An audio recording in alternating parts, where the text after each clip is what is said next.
Hello अस्सलाम वालेकुम, कैसे हैं आप सब। मेरा नाम है अलमास अली और आज जब मैं सुबह सुबह उठी तो मैंने कैमरा उठाया और एग्ज़ामिन किया अपने चेहरे को, जिसमें इतने सारे स्पॉट्स, डिस्कलरेशन और पता नहीं क्या क्या थे। फिर मेरी नज़र उछलते पुछलते पहुंच गई मेरी स्कैल्प पे, जो कि ऑलमोस्ट खाली हो चुकी है। Treatment treatment treatment every year, हर 6 महीने पे करा करा के ये हालत हो गई है बालों की। टू बी ऑनेस्ट, मैं चेहरे पे कभी कोई ट्रीटमेंट नहीं लेती हूँ पार्लर से, क्योंकि बिलीव ही नहीं होता पार्लर पे। बहुत पहले लिया है, कोरोना के बाद में भी, बट उसके बाद मैंने कभी ट्रीटमेंट नहीं लिया है। लेकिन बालों के लिए मैं टोटली बेशर्म हूँ। बाल तो हमें चाहिए बिल्कुल पोकल स्ट्रेट, शाइनी, शिमरी, पूरे लश्कारे मारते हुए। तो अभी मैं वही डिसाइड कर रही हूँ कि चलते हैं एक हेयर स्पा तो लेकिन शायद हमारे पर्दे को ये बात पसंद नहीं आई। उसने रोकने की कोशिश की और हम उड़ गए बेशर्मों की तरह तैयार होने के लिए। अब पार्लर जाना है तो थोड़ा शशके मारने हैं भाई, खूबसूरत लगना है, अच्छा दिखना है। तो यहाँ पे मैं दिखा रही हूँ सबसे पहला स्टेप, एक्चुअली दूसरा स्टेप, क्योंकि मैं फेस को हमेशा मॉइस्चराइज रखती हूँ, चाहे वो नारियल के तेल से हो, पैराशूट ऑयल जो नॉर्मल आता है, या फिर बोरोलिन से। तो वो मैंने लगा लिया था करीब आधा घंटा पहले। अब मैं भर भर के सनस्क्रीन लगा रही हूँ, जो कि है ब्रांड रिक्विल की।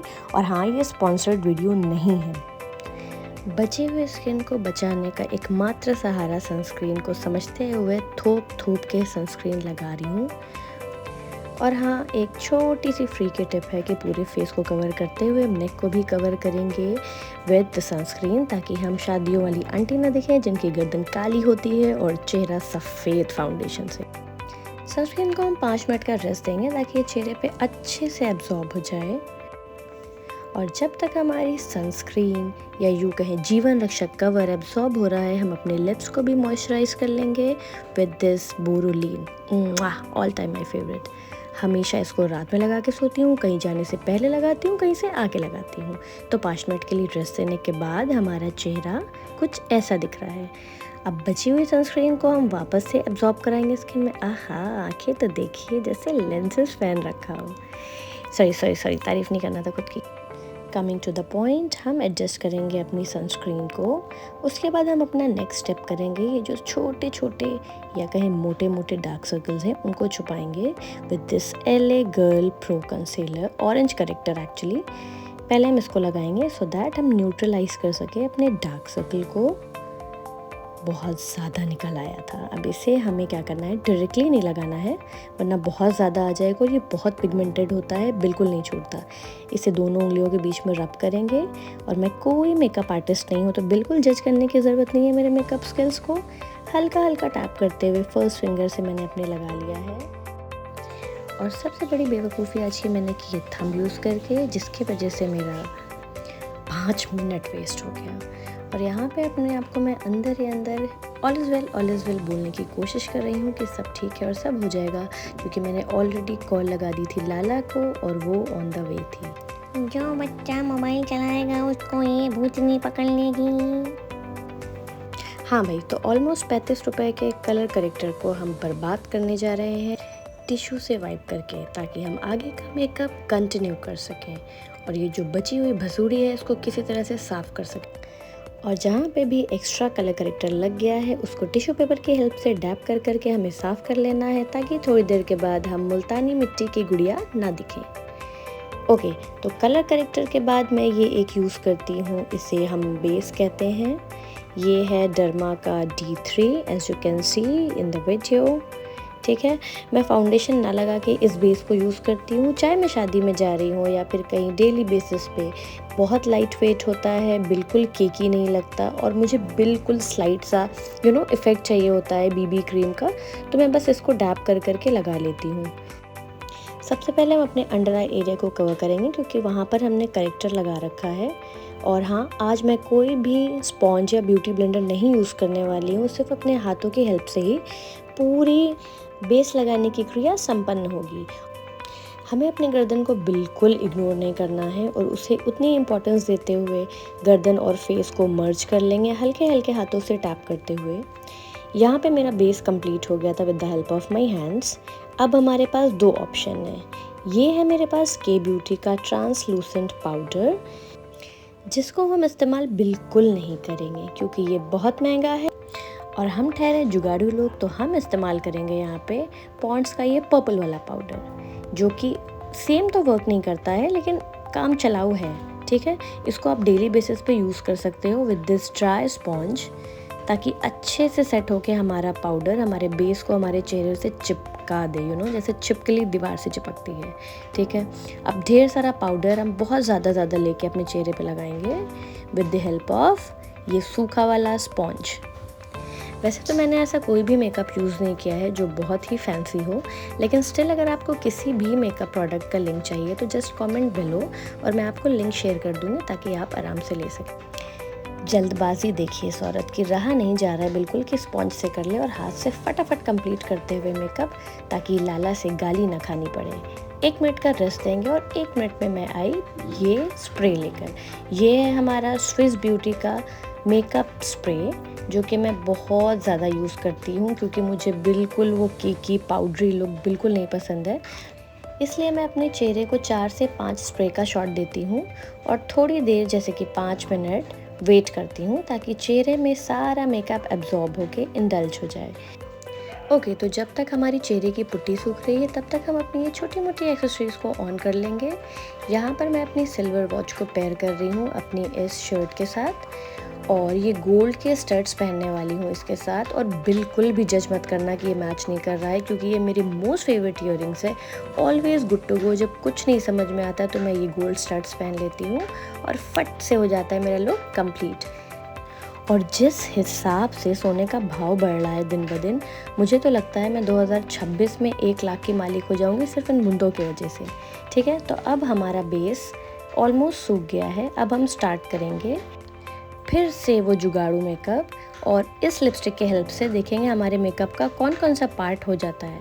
ठीक है, तो ये लिपस्टिक है डार्क पिंक शेड में, इनसाइड कॉस्मेटिक की super stay in the shade Isabella. Just look at the shade man, it's so pretty. तो अब हम यूज़ करेंगे इसे नकली करीना कपूर बनने के लिए।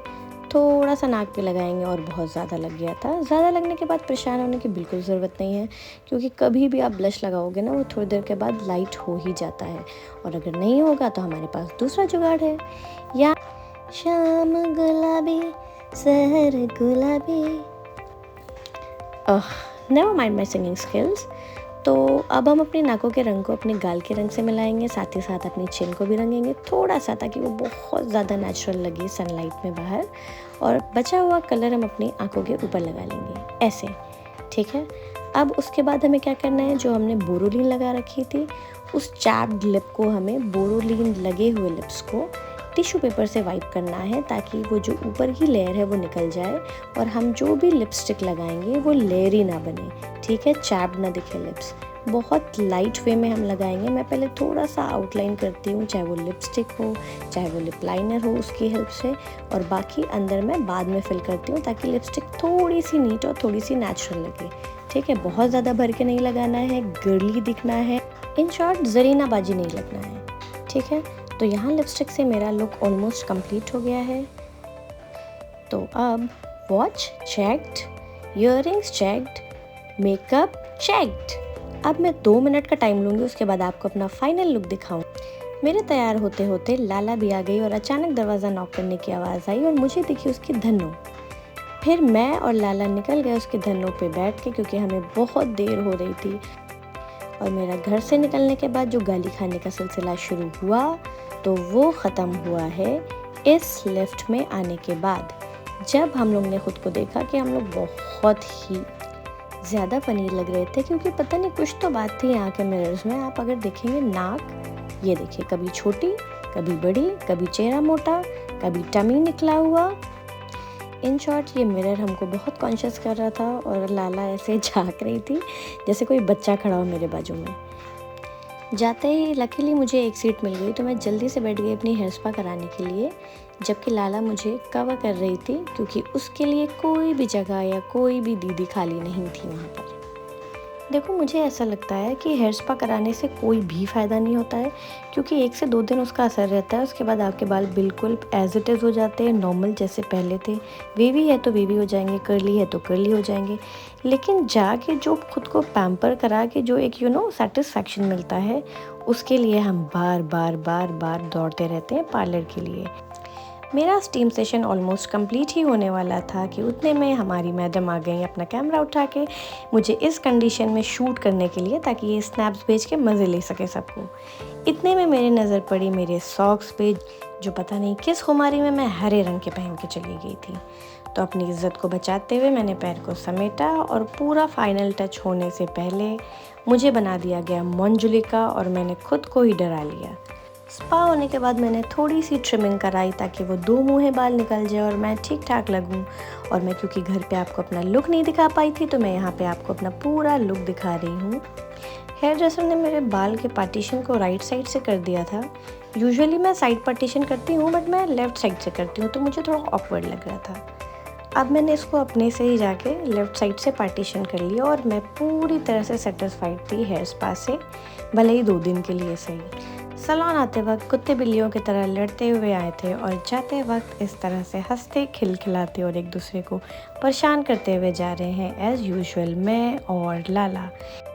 सैलून से बाहर निकल के हमने देखा कि यहाँ पर जैम लगा हुआ था, but why to fear when Lala is there. Lala हमारे हेवी ड्राइवर है, वो गली कूचों से निकालते हुए आपको आपकी मंजिल तक हमेशा पहुँचा देंगे। और आप देख रहे हैं किस तरह से इतनी नैरो सड़कों पे, एक्चुअली गलियों में लाला हमें लेके घुसा रही है बिल्कुल। कभी कभी तो किसी के पैर पे भी चढ़ा देती है और उल्टा चिल्ला देती है उनको कि अरे भैया आपकी गलती है, आप कहाँ घुसे चले आ रहे हैं। लोगों को कुचलते हुए हम सीधा पहुंच गए मार्केट, क्योंकि मुझे चाहिए था एक दुपट्टा मेरे सूट की मैचिंग का। यहाँ पर कम से कम हम लोग ने 8 से 10 दुकानें खंगाली है, तब जाके एक दुपट्टा मुझे कुछ मैचिंग का लगा जो मेरे मतलब का था, क्योंकि मुझे बहुत ज़्यादा शिमरी शाइनी नहीं पसंद है जबकि आपका कपड़ा नॉर्मल हो, राइट। तो ये मेरा सूट था, इसके लिए मुझे ये ऑर्गेन्जा को ऑलमोस्ट मिलता हुआ दुपट्टा मिला जो कि बिल्कुल प्लेन था और सूट के साथ काफ़ी मैच भी कर रहा था। तो हमने वहाँ से दुपट्टा उठाया, फिर रास्ते में दिख गई हमें बिरयानी की दुकान। और आपको तो पता ही होगा कि नॉनवेज दिखे और हम लोग ना रुके, ऐसा हो नहीं सकता। बिरयानी पैक कराई लाला ने अपने लिए और मैंने अपने लिए। फिर हमें ख्याल आया कि रात की पार्टी का तो जुगाड़ बिरयानी से हो गया है, लेकिन उस पार्टी के बाद मीठे में भी तो कुछ चाहिए होगा। तो हम लोग सीधा अपनी बहनों को लेके पहुंच गए इस मिठाई की शॉप पे, जहाँ पे पता नहीं कितनी टेम्पटिंग मिठाइयाँ थी, जिसमें से हमने कुछ मिठाई अपने लिए ली। खुदा बता रही हूँ, जिस दिन मैंने मिठाई छोड़ दी ना, लगेगा मैंने कितनी बड़ी जंग जीत ली है। समझ में नहीं आता, एक टाइम पे मीठा देखने का दिल नहीं करता था और अब मीठे पे मरने लगी हूँ। रात का इंतज़ाम होता देख के लालच ने छलांग लगाई बेल्जियन वॉफल पे और हम पहुँच गए वहाँ पे अपने मेन्यू को छानने हुए, एक्चुअली एक्टिंग करते हुए कि हमें कौन सा वॉफल चाहिए। और लास्ट में मेरा ट्रिपल चॉकलेट हमेशा की तरह। और लाला ने इस बार चेंज किया था, उसने रेड वेलवेट को छोड़ के कोई चॉकलेट लिया था। वॉफल एंजॉय करके हमने ली 2-3 पिक्चर्स और हम रवाना हो गए अपने घर के लिए। आपको मेरा ये व्लॉग कैसा लगा? अपनी एडवाइस और सजेशंस कमेंट सेक्शन में भर भर के दें। मिलते हैं नेक्स्ट व्लॉग में, तब तक के लिए बाय बाय।